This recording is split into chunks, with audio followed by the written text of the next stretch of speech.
আজ অত্যন্ত খুশির দিন যে এতদিন পর আমাদের পুনম কুমার সাউ আমাদের বিএসএফ জওয়ান আটারি বর্ডার দিয়ে ফেরত এলো ভারতবর্ষে। এবং এটা শুধুমাত্র সম্ভব হয়েছে মাননীয় প্রধানমন্ত্রী নরেন্দ্র মোদীর নেতৃত্বে।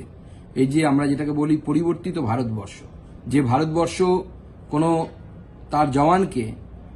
যদি কেউ অ্যাবডাকশন করে বা ধরে নিয়ে যায়, তার পরিবর্তে সেই দেশের জওয়ানকেও ধরে প্রয়োজনে সীমা পার করলে পরে তাদেরকে ধরে ভারত আটকে রাখে এবং তাদের সাথে বিনিময়ের প্রথার মতো নিজের জওয়ানকে নিজের দেশে নিজের স্ত্রীর কাছে নিজের পরিবারের কাছে ফিরিয়ে দেওয়ার মতো সাহস সেই ভারতবর্ষ রাখে। সেই জন্য ভারতবর্ষের প্রধানমন্ত্রী মাননীয় নরেন্দ্র মোদীকে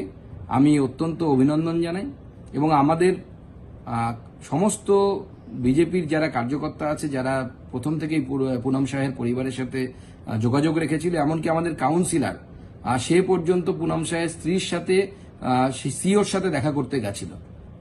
যেখান থেকে তাকে যে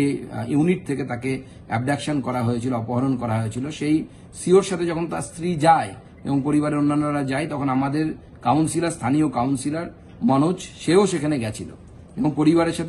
সাথে তারা ছিল এবং প্রথম থেকে আমরা পরিবারের সাথে আছি। আমি নিজে কথা বলে তার স্ত্রীকে আশ্বস্ত করেছিলাম যে আমরা পুনম সাউকে ফেরত আনবই। আজকে ফেরত এনেছে ভারতবর্ষের প্রধানমন্ত্রী নরেন্দ্র মোদীকে এবং আমাদের মাননীয় গৃহমন্ত্রী অমিত শাহজিকে আমি এর জন্য অসংখ্য অসংখ্য ধন্যবাদ জানাই।